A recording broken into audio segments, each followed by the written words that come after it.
गुरु तो साक्षात ईश्वर ସେଇଟା ସେଇ ଜ୍ଞାନଟା କରିଦେଲେ ତ ସଇଲା କାମ ଆଉ।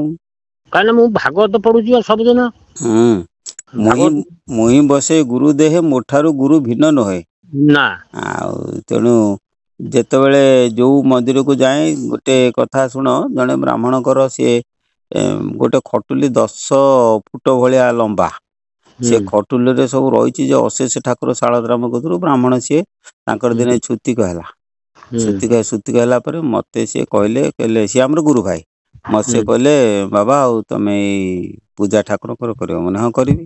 ମୁଁ ଯାଇ ଠାକୁର ପୂଜା କରିବି କଣ, ଏକାଥରେ ଫୁଲ ଫାଲ ସବୁ କାଟି କୁଟି ଦେଇକି ଏକା ଚନ୍ଦନ ଟିପା କୋଡ଼ି ସିନ୍ଦୁର ଟିପା ଯୋଉଠି ଯାହା ଦବା କଥା 5 ମିନିଟରେ ଦେଇକି ଗୋଟିଏ ଥାଳିଆରେ ଟିକେ ଭୋଗ ଲଗେଇ ଦେଇକି ପାଣି ବୁଲେଇ ଦେଇ ତାଳିଟେ ମାରିକି ବାହାରି ଆସିଲି 5 ମିନିଟ ଭିତରେ।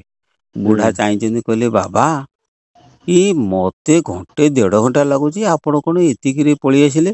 ମୁଁ କହିଲି ହଁ ମୁଁ କାମ ସରିଗଲା ପଳେଇ ଆସିଲି। ନା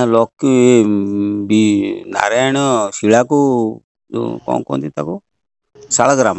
ଶାଳଗ୍ରାମକୁ କୋଉ ମନ୍ତ୍ରରେ ପୂଜା କଲେ? ମାନେ ଗୁରୁ ମନ୍ତ୍ରରେ। ଆଉ ଶିବଙ୍କୁ ମାନେ ଗୁରୁ ମନ୍ତ୍ରରେ। ଲକ୍ଷ୍ମୀଙ୍କୁ ମାନେ ଗୁରୁ ମନ୍ତ୍ରରେ। କହିଲେ କଣ ସମିତିକି ଗୁରୁ ମନ୍ତ୍ର? ମାନେ ଗୁରୁ ବ୍ରହ୍ମା ଗୁରୁ ବିଷ୍ଣୁ ଗୁରୁଦେବ ମହେଶ୍ୱର ଗୁରୁ ସାକ୍ଷାତ ପରମ ବ୍ରହ୍ମ। ସେଇଠୁ ବୁଢା ପିଣ୍ଡାରେ ବସିଥିଲେ ନା, ଉଠି ଆସିକି ମତେ କୁଣ୍ଢେଇ ପକେଇ କହିଲେ ବାବା ମତେ ଗୋଟେ ଜ୍ଞାନ ଦେଲ। ମୁଁ କହିଲି ଦେଖ ଯେ ଜ୍ଞାନାତ୍ମାନଂ ପରମାତ୍ମାନଂ ଦାନଂ ଧ୍ୟାନଂ ଯୋଗଂ ଜ୍ଞାନଂ ଜାନନ ପିତତ ବୁଢ ମାନସ ନ ଗୁରୁରଧିକଂ ନ ଗୁରୁରଧିକଂ ତୁଳସୀ ସେବା ହରିହର ଭକ୍ତି ଗଙ୍ଗା ସାଗର ସଙ୍ଗମ ମୁକ୍ତି କିମଧିକଂ କୃଷ୍ଣ ଭକ୍ତି ନ ମୂଢ ମାନସ ନ ଗୁରୁରଧିକଂ ନ ଗୁରୁରଧିକଂ ବ୍ରହ୍ମାଣ୍ଡାନ୍ତର ଯଦ ଯଦଜ୍ଞ ସର୍ବଂ ନ ଗୁରୁରଧିକଂ ନ ଗୁରୁରଧିକଂ।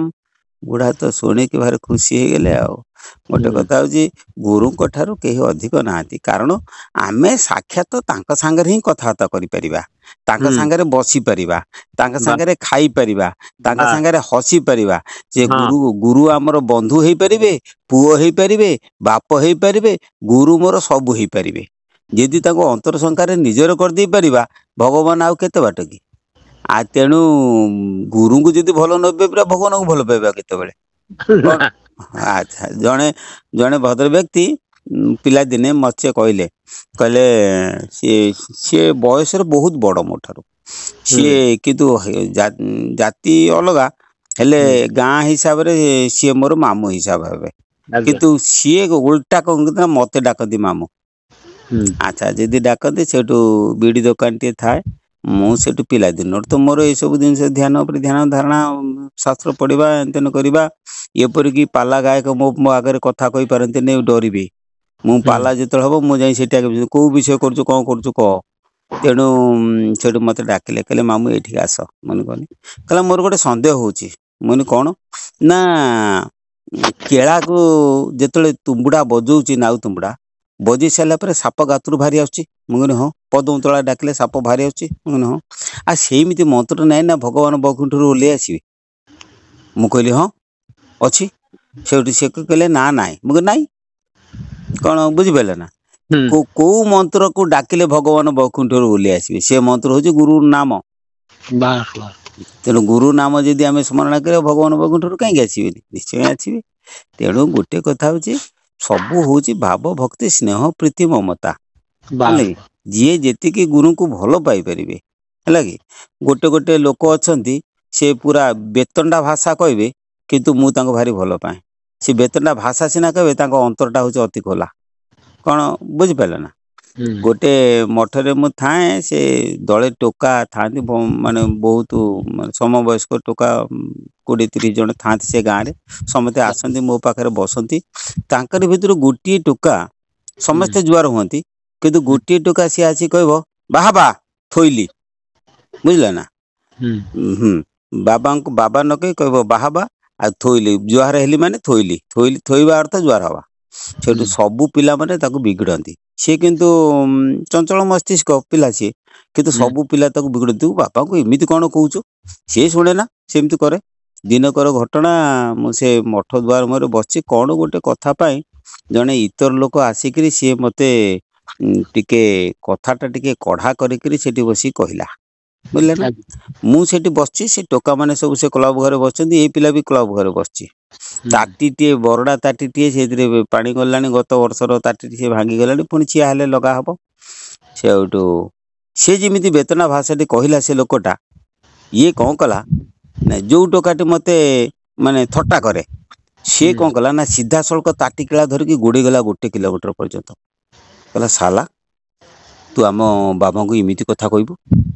ସେଇଠୁ ଚିନ୍ତା କରିକି ଦେଖ, ଏଇ ପିଲାଟି ଥଟ୍ଟା କରୁଥିଲା, ଅନ୍ୟମାନେ ସମସ୍ତେ ସମ୍ମାନ ଦଉଥିଲେ, କିନ୍ତୁ କାର୍ଯ୍ୟକ୍ଷେତ୍ରରେ ଦେଖାଗଲା ଯିଏ ଥଟ୍ଟା କରୁଥିଲା ସିଏ କେତେ ଦୂର ଭଲ ପାଉଛି ଏଥିରୁ ଚିନ୍ତା କର। ଆମ ବାବାଙ୍କୁ ତୁ ଏମିତି କଥା କହିବୁ, ତାମାନେ ସେ ବାବାଙ୍କ ଅନ୍ତରରେ କେତେ ଭଲ ପାଉଛି ଆମେ ଗୋଟେ ଚିନ୍ତା କରିବା। ଠିକ ସେଇଭଳି ଯେ ଅନ୍ତର ଭିତରେ ଯଦି ସ୍ନେହ ମମତା ରଖିକି ଗୁରୁଙ୍କୁ ପୁରା ସ୍ଥାନ ଦେଇପାରିଲ ହୃଦୟରେ, ତାହେଲେ ଆଉ କିଛି ଅସୁବିଧା ନାହିଁ। ତେଣୁ ଏଇଟା ଗୁରୁଙ୍କୁ ଯଦି ଠିକ କରିପାରିଲ ସବୁ ପାଇଯିବ। ଆଜ୍ଞା। ସବୁ ଛାଡ ମୋତେ ପାଇବୁ, ମୋତେ ପାଇଲେ ସବୁ ପାଇବୁ। ତେଣୁ ସେଗୁଡାକ ସବୁ ବୁଝିବାର କଥା, ଜାଣିବାର କଥା। ମୁଁ ଆପଣଙ୍କର ଏଇ ଯୋଉ ଭିଡିଓ ସବୁ ଛାଡୁଛନ୍ତି, ହଁ ହଁ ଏଗୁଡା ମୁଁ ସବୁଗୁଡା ପ୍ରାୟ ଦେଖୁଛି। ହଁ ହଁ। ଆଉ ଆପଣ ଯୋଉ ତତ୍ତ୍ୱ ଜିନିଷ ଗୁଡା ସୁନ୍ଦର ଭାବରେ ବୁଝଉଛନ୍ତି, ହଁ ହଁ ଇଏ ଏମିତିକା ବୁଝେଇବା ବୋଧେ ରେୟାର। ହଁ ହଁ କାହିଁକି ନା ମୁଁ ବହୁତ ଆଡେ ବୁଲିଛି, ବହୁତ ସାଧୁ ସନ୍ତଙ୍କ ସାଙ୍ଗରେ ମୁଁ ମିଶିଛି, କିନ୍ତୁ ଏମିତିକା ତତ୍ତ୍ୱ ଜିନିଷ ସେମାନେ ସହଜରେ ଖୋଲିକି କହନ୍ତିନି। ହଁ ହଁ। ଆଉ ଗୋଟେ କଥା କହନ୍ତି ଯେ 12 ବର୍ଷ କରେ ସେବା, ଗୁରୁ କହିଲେ କିଛି ଦେବା, ଏଇଭଳିଆ ଟାଇପର ସେମାନେ କରିକି ଚାଲନ୍ତି। କିନ୍ତୁ ଆପଣ ସୁନ୍ଦର ଭାବରେ ଇଏ ତତ୍ତ୍ୱ ଜିନିଷ ଗୁଡାକୁ ବୁଝଉଛନ୍ତି ମଣିଷର ଉଦ୍ଧାର ପାଇଁ। ସେଥିପାଇଁ ଆପଣଙ୍କୁ କୋଟି କୋଟି ପ୍ରଣାମ। ଆପଣଙ୍କର ଗୁରୁ ଯିଏ ଥିଲେ ତାଙ୍କୁ ମଧ୍ୟ ମୋର ପ୍ରଣାମ, ଆପଣଙ୍କ ପିତାମାତାଙ୍କୁ ମଧ୍ୟ ମୋର ପ୍ରଣାମ।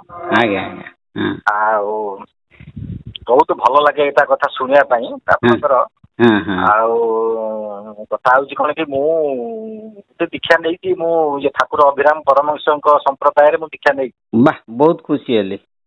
ହଁ, ସେଇଟା ଦୀକ୍ଷା ନେଇଛି। ସେ ଗୁରୁ ଯିଏ ଥିଲେ ମତେ ସେ ଦୀକ୍ଷା ଦେଇଛନ୍ତି। ତଥାପି ମଧ୍ୟ ବହୁତ ଜିନିଷ ବାକି ଅଛି, ମାନେ ତତ୍ତ୍ୱରେ କ୍ଲିୟର ହବା ପାଇଁ, ଯୋଉଗୁଡା କି ଆପଣ ସେ ତତ୍ତ୍ୱ ଜିନିଷ ଗୁଡା କହିଲେ ସେଗୁଡା ମୋର କ୍ଲିୟର ହଉଛି। ଆଉ ତେଣୁ ଆପଣଙ୍କୁ ମୁଁ ତତ୍ତ୍ୱ ଗୁରୁ ହିସାବରେ ଗ୍ରହଣ କରିଛି। ଆଉ ତେଣୁ କେବେ ବି ଯେତେବେଳେ ସୁବିଧା ହବ ମୁଁ ଯାଇକି ଆପଣଙ୍କର ସେଠାରେ ଯାଇକି ଦର୍ଶନ କରିବି। ହଁ, ଆସିବ ନା। ଗୋଟେ କଥା ହଉଛି କଣ କି, ଯେ ଗୋଟେ ମୋ ମନ ଭିତରେ ଗୋଟେ ଡାଉଟ ରହୁଛି ଯେ ଆମର ଏଇ ଶରୀର ତତ୍ତ୍ୱରେ ଆମର ଶରୀର ଭିତରେ ଦିଟା ଜିନିଷ, ଗୋଟେ ହଉଛି ପଞ୍ଚମହାଭୂତରେ ହଉଛି ଶରୀର, ତା ଭିତରେ ଗୋଟେ ଚେତନା ଶକ୍ତି ଅଛି ଯୋଉଟା କି ମନ ବୁଦ୍ଧି ଅହଙ୍କାର ଅନ୍ତଃକରଣ କହୁଛନ୍ତି, ଆଉ ଗୋଟେ ହଉଛି ପ୍ରାଣ। ଏଇ ହିସାବରେ ସେ ସାଙ୍ଗରେ ସେ ପ୍ରାଣ ତାର 12 ଆଙ୍ଗୁଳି ଯାଉଛି, 12 ଆଙ୍ଗୁଳି ଆସୁଛି। ତେଣୁ ଏଇ ସବୁ କ୍ରିୟା ଚାଲିଛି। ଏଇ ଯୋଉ ଚେତନା ଶକ୍ତି ଆଉ ପ୍ରାଣ ଶକ୍ତି, ଏ ଦିଟାରେ ଏଇଟା ପ୍ରାଣ ଶକ୍ତିରୁ ଚେତନା ଶକ୍ତିଟା ଉତ୍ପନ୍ନ ହେଲା ନା ଚେତନା ଶକ୍ତିରୁ ପ୍ରାଣ ଶକ୍ତିଟା ଉତ୍ପନ୍ନ ହେଲା? କାହିଁକି ନା ଆପଣ ଥରେ କହିଥିଲେ ଏ ଯୋଉ ଚେତନା ଶକ୍ତିଟା ଯେତେବେଳେ ମୂଳାଧାରରେ ପୃଥିବୀ ତତ୍ତ୍ୱ ସହିତ ମିଶି ସେତେବେଳେ ପ୍ରାଣଟା ଶକ୍ତିଟା ଉତ୍ପନ୍ନ ହୁଏ।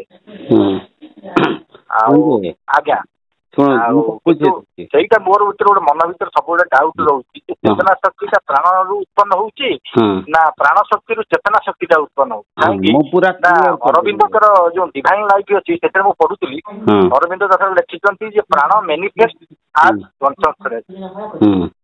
ନାଇଁ, ଆପଣ ସେ କିଏ କଣ କହିଛନ୍ତି ମୁଁ ତ ଜାଣିନି। ମୁଁ କଣ କହୁଛି ଶୁଣ। ଗୋଟେ କଥା ହଉଛି ଚେତନ ଶକ୍ତି, ବୁଝିଲେ କି, ଚେତନ ଶକ୍ତି 2 ଭାଗରେ ବିଭକ୍ତ। ଗୋଟିଏ ହେଲେ ପୁରୁଷ, ଆଉ ଗୋଟେ ପ୍ରକୃତି, ହେଲା କି। ପୁରୁଷର ଅନ୍ୟ ନାମ ହେଲା ଜ୍ଞାନ, ପ୍ରକୃତିର ଅନ୍ୟ ନାମ ଇଚ୍ଛା।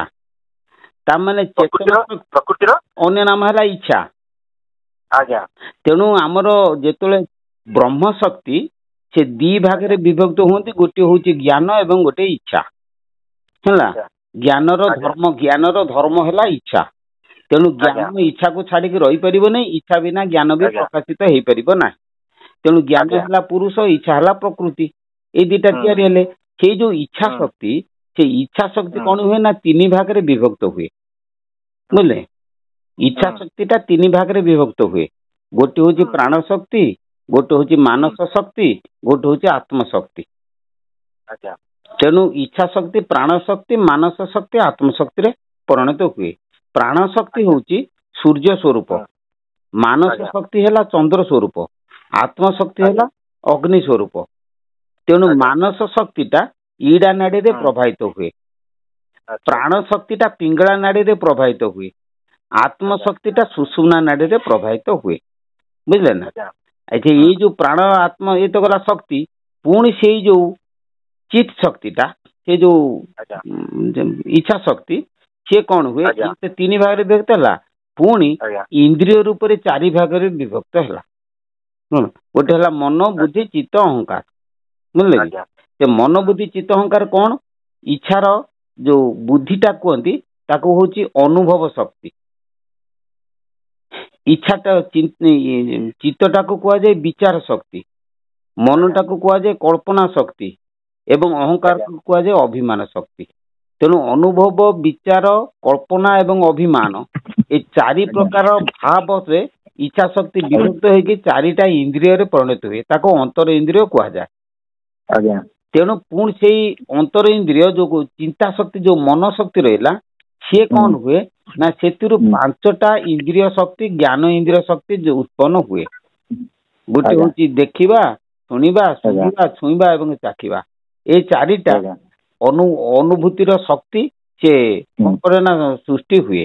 तेणु देखा शक्ति द्वारा रूप को अनुभव करे, आपनकर शुणा शक्ति द्वारा आपनकर शब्द अनुभव करे, तेणु छुईबा शक्ति द्वारा स्पर्श अनुभव करे, आपनकर कहवा शक्ति द्वारा आपनकर चाखिबा शक्ति द्वारा रस अनुभव करे, आघ्राण शक्ति द्वारा आपनकर गंध अनुभव करे। तेणु अनुभव शक्ति क्या कह जाए? अनुभव शक्ति हूँ बुद्धि। तेणु अनुभव जो बुद्धि बुद्धि ये 5 भाग में विभक्त कि 5टा इंद्रिय शक्ति परिणत हुए। अच्छा, बुद्धि 5टा इंद्रिय रहला, मन कौन कल ना यही 5टा इंद्रिय सहित मिसिकी कौन प्राणटा कौन करे ना प्राणटा आउ 5टा इंद्रिय विभक्त हुए। केते ना कहवा गति करवा स्पर्श करवा मूत्र मल त्याग करवा, अर्थात 5टा कर्म इंद्रिय प्राण शक्ति सृष्टि हुए। अच्छा, बुद्धि शक्ति 5टा ज्ञान इंद्रिय सृष्टि है। मन शक्ति जो चिंता शक्ति सी कौन करे ना ये जो 10टा इंद्रियर चालन आयत करे, 10टा इंद्रिय मन 10टा इंद्रिय को आयत करे। तेणु मन को 11 इंद्रिय बोली कह जाए। अच्छा, आउ ना आमर जो इंद्रिय कथा कहल, ये जो इंद्रियर काम केमिति कौन सब अंतर इंद्रियर काम आगे कहूँ आमर गोटे बड़ फैक्ट्री करवा, से फैक्ट्री दिहरे मु जड़े जब मालिक हेली मु कौन एका फैक्ट्री को चलई पारि कि मुझे विभिन्न कर्मचारी आणिक विभिन्न प्रकार कार्य विनियोग करी मो कारखाना चलो ना मुझे एका किसी करें किसी श्रमिक रखी गोटे मैनेजर रखी गोटे पेटी कंट्राक्टर रखी इत्यादि इत्यादि विभिन्न प्रकार लोक रखी। ठीक से मालिक रही किए ना मालिक दुकु दुखिटारे परम ब्रह्म रहिले कम इच्छा शक्ति ज्ञान शक्ति से दुकु दुखी तलू रहिले रही सारे से कौन कले ना आमर केतक कर्मचारी से नियुक्त कले मन बुद्धि चित्त अहंकार ये 4टा हूँ कर्मचारी कौन बोले ये कबाटा दे सियाडे कीर्तन हो तो आमको शब्द हम। तेणु गोटे कथा जे आपणकर जो चेतना शक्ति मन बुद्धि चित्त अहंकार रे परिणत हेले बोले तेणु एटा किमिति काम करंती मु टिके तार उदाहरण देछि वायु साधन सर्ची पाठ रे लिखि देछि कहि देछि। हां से नहीं सेटा हम पढि छी आपनकर तीनटा वीडियो हो वायु साधन सेटा हम सुनि छी सब मु कहि दोछि जे मन करा जाऊ आमे गोटे जंगल रे जाउत जंगल गला बेल को हठात मो पाखरे आसिकी बाघटे पहुंची गला बाघ पहुंची गला परे मन कला रे एटा कोन तमने मन प्रश्न बाजी पचार देला एटा कोन बुद्धि सेठू कहला बुद्धि अनुभव करे तो बुद्धि अनुभव करी बाघ बुद्धि अनुभव कर देला चित्त को विचार कला बाघटा भलो कि मंद सेठू कोन करा जाई पारिबो चित्त विचार करी भाबी देला जे एटा होची गोटे विपद जंतु एठू पळी जाबा उचित हैला तो जहा विचार कला अहंकार कौन ना चित्तर कथा माने कि कार्य परिणत करदेला अर्थात तमर 50 केजी कि 60 केजी शरीरटा को से टेकी लेकी दौड़ी पड़ेगा बुझिपारे ना यही जो चारि प्रकार क्रिया केवल मन बुद्धि चित्त अहंकार द्वारा हुए मु गोटे उदाहरण देली यही आम शरीर रे समस्त कार्य यही मन बुद्धि चित्त अहंकार द्वारा संपादित हुए ता छड़ा बाहर रे जो शब्द स्पर्श रूप रस गंध सी सब इंद्रिय द्वारा माने आकर्षित होती देह भितर परिचालित गोटे देह हूँ गोटे बड़ कारखाना ये कारखाना चेतना शक्ति सब विभिन्न प्रकार डिपार्टमेंट रे भिन्न भिन्न शक्ति रे परिणत होकर आम शरीर टाक चलाउछंती बुझिपार ना क्लियर है ना ना हाँ सेटा क्लियर है तापरे जोटा आपनकर प्राणशक्तिटा बोधे देह को धरी रखी आपण को बुझिपारे नहीं कि प्राणशक्ति हूँ जीवनी शक्ति द्वारा प्राणी बंचिक रही आम शरीर भितर जो कोष गुड़ाक सब रही शरीर रही ये कोष को जीवंत रखी केवल प्राणशक्ति आपण शरीर टाक जो प्राणी कोष असंख्य कोष प्राणी शरीर गठित से कोष को जीवंत रखी केवल प्राणशक्ति कोष भितर प्राणशक्ति जिते आउट होते से कोषटा डेड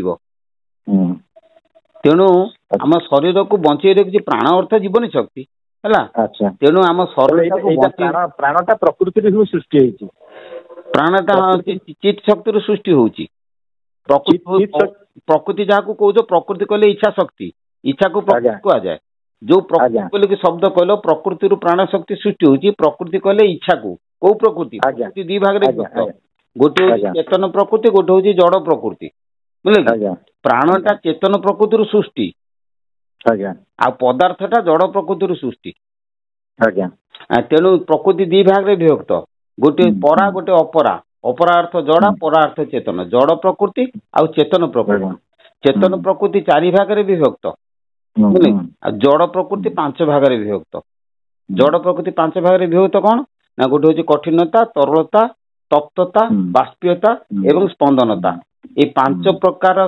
धर्म द्वारा आपणकर पदार्थ तैयारी जड़ प्रकृतिर जड़र 5टा धर्म अच्छी गोटे हूँ स्पंदन गोटे तप्त गोटे बाष्प गोटे तरल गोटे कठिन यही हमर ये वायु साधन टाको काहे बेसी इंपोर्टेंस दिया है वायु साधन टाको काहे की इंपोर्टेंस दिया बस प्रश्न उत्तरटा होची या जे वायुटा होची वायु क्षेत्र में प्राण विहार करे तेणु आपणकर प्राण शक्तिटा आपणकर पिंगला नाड़ी पवन प्रभावित हुए से प्राण शक्ति था तेणु जदि प्राण शक्ति जदि से प्रभावित हुए वायु साधनाटा करवा कौन हम ना वायु द्वारा ही केवल आपणकर प्राण नियंत्रण हम और शरीर सुस्थ भी रही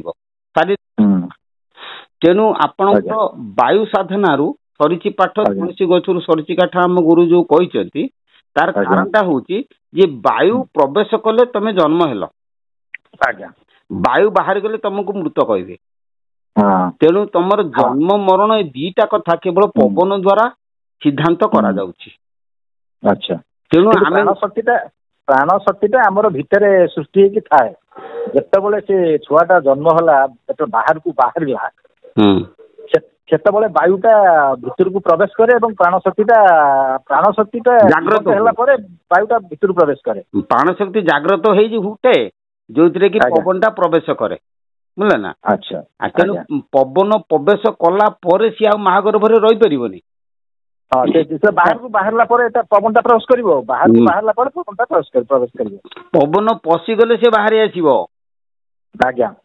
बुझी पाइले ना तेणु आमे आमको प्राणी बोली कहती कहीं ना आमर आमे प्राण धारण करिथिबारु आमको प्राणी बोली कह जाए प्राणर अधिकारी जो जीव ताकू कह जाए प्राणी तेणु आउटे कथा दादा जो कहती प्रकृति पुरुष एकांगे मिशा पुरुष नुहे से अणपुरुषा यहाँ बोधे अच्युत दास लेखा ये कौन तार तार मानेटा कौन ना प्रकृति पुरुष एकांग मिशा पुरुष नुहे से अणपुरुषा हाँ ना गोटे कथा होची शुण प्रकृति पुरुष को एक अंगरे मिसेवा अर्थ प्रकृति पुरुष को छाड़ी केवे रही परिबने मु बुझे दउची तुम अति भाषा जो पुरुष कथा जे प्रकृति कहले धर्म पुरुष कहले धारक मन करा जो जल जलर धर्म है तरलता ए तरलता धर्म को धारण कर जो द्रव्य ताको जल बोलिक आमे कहबा तरलता धर्म को जो वस्तु धारण करिछि से होउछि जल किंतु तरल जलर धर्म को आमे कहबा तरलता तेणु तरलता धर्म जल ठारू पृथक कस्मिन काले हेई परिबोनी जदि प्रकृति लोप पाए तरलता धर्म लोप पाए जलर सी आ जल न हो कि बरफ कि बाष्प कि अन्य कौन परिणत हो पिंड तत्व पिंड धैर्य धर मु गोटे छोट उदाहरण देउछि से उदाहरण टाको भीतर को नेमिनी बुझि पाइल ना तेणु जल ठारू ता धर्म को हम अलग करि परिबा नाही ठीक सेमिति तेणु ज्ञान ठारू इच्छा को अलग करि परिबानी ज्ञानर धर्म हैला इच्छा से धर्मटा को आम प्रकृति बोली की कहती अच्छा धर्म आ प्रकृति भितर पार्थक्य अच्छी मुझे रखी जे प्रकृति क्या कह जाए धर्म क्या कह जाए पदार्थ जो सृष्टि हुए से प्रकृति द्वारा ही सृष्टि हुए किंतु प्रकृति द्वारा सृष्टि हो सारा पर सी जहाँ को धारण करी जो शोभा भोग रहे आम धर्म बोली कहवा धर्म धर्म वर्तमान अवस्था पदार्थ देह रही था किंतु प्रकृति अतीत अवस्था थाए जे कि पदार्थ पदार्थ ता द्वारा सृष्टि हुए प्रकृति होची प्रत्येक वस्तु किंबा जगतर प्रत्येक अस्तित्वर स्रष्टा होची प्रकृति मूल मूल माया होची से बस मूल माया होची से बस स्रष्टा होची प्रकृति हैला कि आउ सृष्ट होची आपनकर धर्म प्रकाश पाइला बोले धर्म धर्म विश्वर अस्तित्वता को प्रकाश करे किंतु प्रकृति कौन करे ना ताको सृष्टि करे तेणु प्रकृति पदार्थ सृष्टि हैला परे धर्म रूप में परिणत होगी पदार्थ टे रहे जगत रे धर्म प्रकृति दीटा गोटे जिनिस अलग नुहे तेणु ज्ञान होची ज्ञानर धर्म हैला इच्छा ज्ञान इच्छा को धर्म को धारण कले से कार्य मातिब ताठे जदि इच्छा धर्म न थाए ताल कार्य नहीं सेटा निष्क्रिय हो तेणु ज्ञान ठू जो आम इच्छा को निष्क्रिय करदे तेणु ज्ञान अन्य नाम हो ब्रह्म तेणु ब्रह्म ठे इच्छा ना इच्छाटा ज्ञान ठे अच्छी ब्रह्म न इच्छा न ज्ञान से इच्छा नुहति कि ज्ञान नुहति से गोटे गोटे स्वतंत्र शक्ति मु तुमको गोटे बुझी दउची गोटे सरल कथा जे गोटे पुरुष गोटे स्त्री ठारू गोटे माई किंबा गोटे अंडीर जन्म हम एटा सत ना मिछ जेणु गोटे पुरुष ठारू गोटे माई किंबा गोटे अंडीर जन्म हम निश्चय जन्म किंतु तमे कहनी जे पुरुष दो माई अंडीर को छाड़ी देले आउ गोटे जीव जार पुंगलिंग ना स्त्रीलिंग ना सी कौन क्लीबलिंग क्लीबलिंग बोली आम कहती किंतु ता नुहे जे न पुरुष न स्त्री से लोकटी हूँ ब्रह्म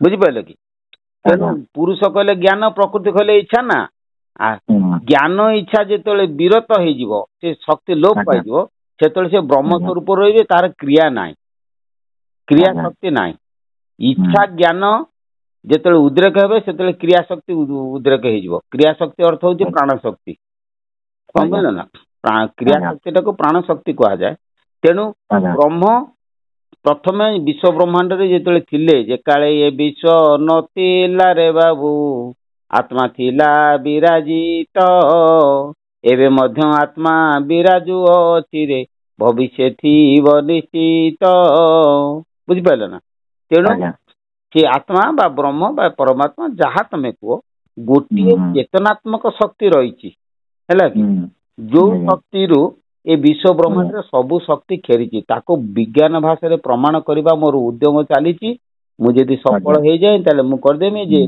ब्रह्म ठारू सबू तैयारी बुझे कि मु भी प्रमाण कर देखेदेमी तुम बाड़े जो गछटा अच्छी सी ओंकार रु तैयारी तुम घरटा जो तैयारी माटी पथर सी ओंकार रु तैयारी किंतु एटा आमे शुणी सीना विश्वास हम नहीं केमी ओंकार गोटे ध्वनि तादर केमी गछ गुड़ाक सब केमी तैयारी है बुझला ना किंतु तैयारी होउची कारण जे विज्ञान कहूची शून्य रु पदार्थ तैयारी ये कौन भूल शून्य आइनस्टाइन आसी 1905 कहले कौन E = mc², अर्थात शक्ति गुड़ाक जमाट बांधिकी पदार्थ होची, पदार्थ भांगी गले शक्ति रे परिणत होची, शक्ति अर्थ शून्य।